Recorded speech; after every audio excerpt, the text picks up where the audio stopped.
trabalhando bem, fiquei pensando comigo.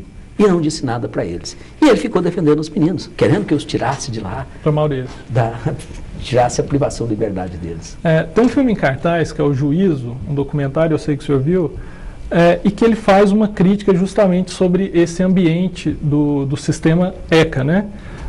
No qual o senhor está inserido. Ele mostra que o adolescente ali numa audiência com o juiz, por exemplo, ele é apenas uma figura decorativa, né? Ele não é ouvido durante a audiência.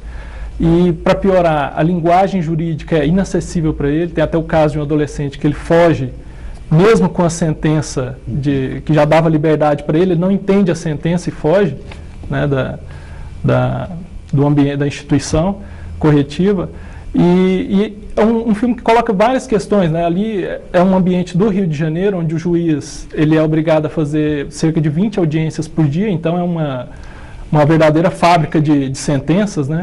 E eu queria saber o seguinte, qual é a diferença que tem entre os dois ambientes, o de Goiânia e o de lá, e o que o senhor achou das críticas que esse filme faz ao sistema que envolve o Estatuto da Criança e do Adolescente? Eu aprendi que a crítica é o instrumento que promove o crescimento do ser humano. Nós só melhoramos porque somos criticados. E aquele documentário trouxe até para mim a ideia de explicar, mais bem explicado, o que é cada medida para o adolescente. E eu fiquei olhando o juiz, que é meu colega, meu conhecido, a juíza, que também são meus conhecidos, e pensando, será que eu faço isso também? E passei a me preocupar mais em perguntar para ele se ele entendeu, se ele quer saber, se ele tem alguma dúvida. Mas esse sistema, lamentavelmente, existe.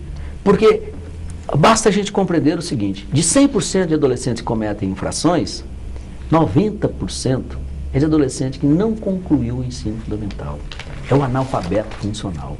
Então, nós vamos tirar a lição disso. Cursando o ensino médio, eu tenho lá 2 ou 3 adolescentes. Isso me dá a entender que se eu desse educação para esses meninos, nós diminuiríamos a violência por eles. Por isso eu digo e repito sempre, a educação é a porta de saída para esse país. Agora, fazendo essa comparação de Goiás com o Rio, eles têm lá 2.700 adolescentes internados. Aqui em Goiânia nós temos 80. Há um erro aí, ou eu estou errado de mandar menos adolescentes para a internação, ou o Rio está errado mandando exageradamente adolescentes para lá. A internação é a mais pobre das medidas no resgate dos adolescentes, conforme já afirmei aqui anteriormente. A mais eficaz é de prestação de serviço à comunidade. Então, nós vamos focarmos nisso aí. Quando há uma violência exacerbada, nós precisamos tirar o adolescente de circulação, porque ele pode causar mal demais para a sociedade, ou até para ele mesmo. Mas fora daí, nós não podemos tirar a liberdade. Porque, vejamos o seguinte, você pega uma pessoa de 62 anos, uma de 32 e outra de 16 anos, quem vai sofrer mais com a privação de liberdade? Quem vai aprender? Porque nós aprendemos por janelas. Você, aos 2 anos de idade, se fosse lá para a China, você ia aprender a falar o mandarim sem sotaque. Se for hoje, olha lá, você não aprende. E se aprender, vai ser com sotaque. Porque a janela para o aprendizado estava aberta.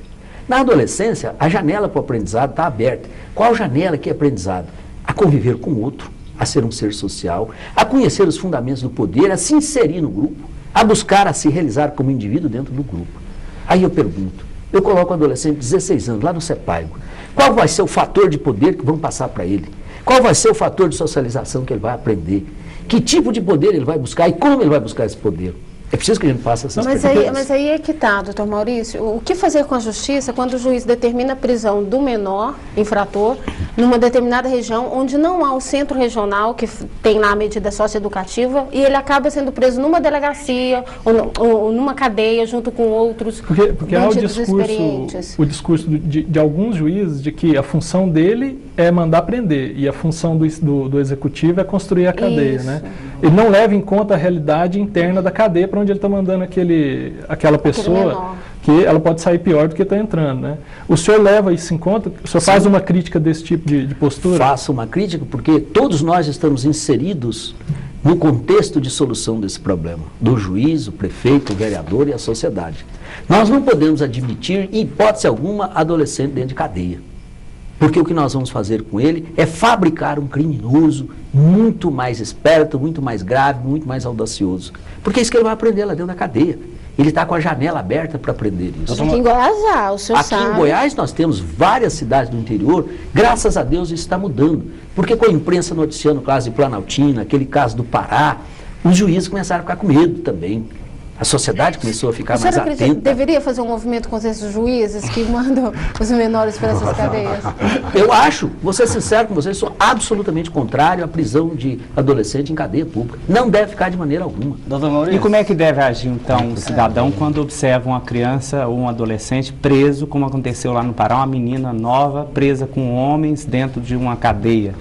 Como é que um cidadão deve, se for o próprio juiz ou a juíza que mandou essa criança lá para dentro e o delegado não tendo aonde colocar, colocou lá dentro, como é que deve agir um cidadão? Aí a gente precisa chorar, né? Porque quem garante o direito da criança e do adolescente é o juiz. E quem deve promover esse direito, buscar junto do juiz de direito, é o Ministério Público. Mas a sociedade como um todo deve estar atenta.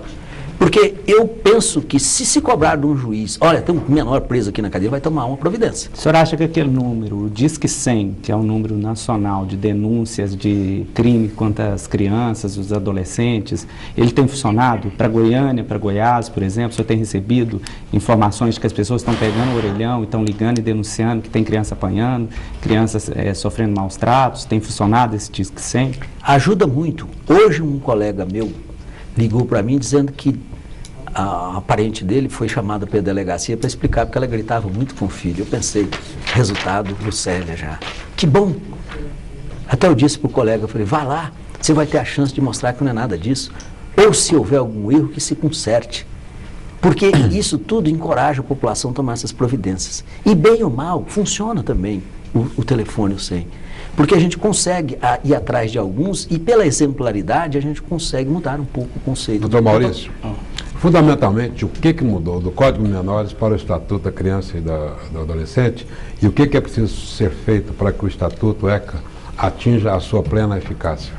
A mudança transcendental do Código de Menores para o Estatuto da Criança e do Adolescente foi que o Código de Menores tratava a criança e o adolescente como objeto de direito. Eles não tinham direito a absolutamente nada. Era a teoria da situação irregular.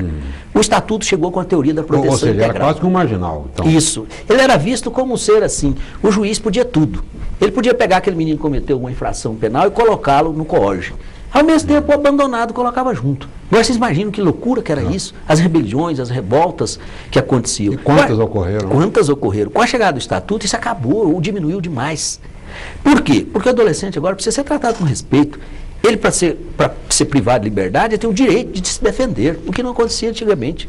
Hoje ele tem direito de se entrevistar com o juiz, com o promotor, de ter um advogado.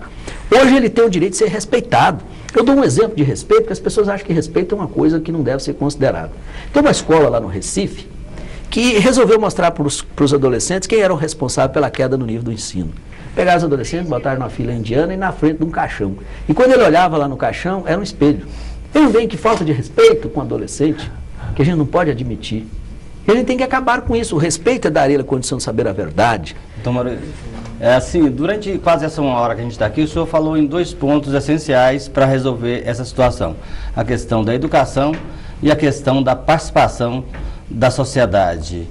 Na opinião do senhor, o que falta para que a gente possa melhorar essa questão da educação? Por que isso não aconteceu no Brasil até hoje? Por que o Brasil, os estados, os municípios, os governos não conseguiram evoluir na questão da educação? E essa questão da participação da sociedade, o senhor acha que ela vem aumentando no sentido de contribuir para ressocializar a questão do menor infrator?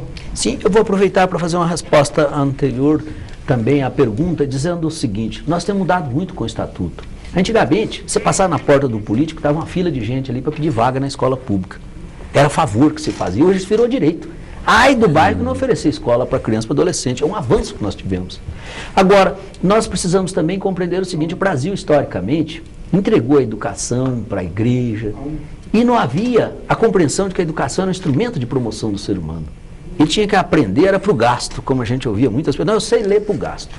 Era uma teoria, tinha que aprender para o gasto. Agora, hoje a gente está percebendo, esses dias eu fui abastecer meu carro num posto, Vi lá o frentista que teve que ligar o aparelhinho para passar o meu cartão de crédito. Ele teve que ligar, botar senha. Eu fiquei pensando, bom, quem é que vai arrumar emprego aqui se for analfabeto como frentista? Se ninguém vai arrumar um emprego desse. Verdade. A própria economia começa a exigir que a gente prepare melhor os nossos E até filhos. porque tudo hoje é conduzido pela informática, né? Exatamente. Um caixa de supermercado, um frentista tem que saber alguns fundamentos, pelo menos. Né? Porteiro de fábrica, hoje se não souber apertar os botões, o controle Agora, remoto, não vai tem arrumar um esse emprego. drama que apareceu hoje no jornal e que acontece muito de mães ou pais e parentes de crianças e adolescentes que têm problemas de saúde mental e não tem aonde deixar essas crianças. E aí eles estão acorrentando as crianças porque sabem que se deixar a criança solta dentro de casa, a criança pode se matar alguém ou cometer alguma coisa porque está fora de si. É um drama que o poder público acaba, as prefeituras... Doutor Maurício, eu peço que o senhor dê uma resposta bem concisa, porque infelizmente nós estamos no finalzinho do programa. Tenha bondade. Sim, eu diria o seguinte, com o fim da política manicomial, nós acabamos com os hospitais psiquiátricos. Aí levou a criança e adolescente a um estado mental de doença a ir para o conflito com a lei e chegar lá no juizado. O doutor Belém, Lorival Belém, que é o psiquiatra das nossas unidades, ele me diz que 20% dos adolescentes estão internados lá não deviam estar porque são doentes mentais. Ela precisa de uma oferta de política pública para tratamento de doença mental e não para tirar a liberdade dele. Porque quem está com câncer já não manda para a cadeia, manda para o hospital. E criança é muito mais problema social do que problema criminal. Nós temos que dar condições para ela ter dignidade e não tirar a liberdade. Doutor Maurício Porfírio Rosa, juiz da Infância e Juventude, muitíssimo grato ao senhor pela sua presença aqui nos estúdios da TBC, para esse importantíssimo e atualíssimo debate aqui no Roda de Entrevista. Agradeço muito a participação do Carlos Pereira, do Liorcino Mendes, da Neto Ferreira e do Marco Aurélio Vigário. Esse programa tem produção e coordenação a cargo de Norma Leite. Obrigado pela audiência qualificada de sempre e até a semana que vem.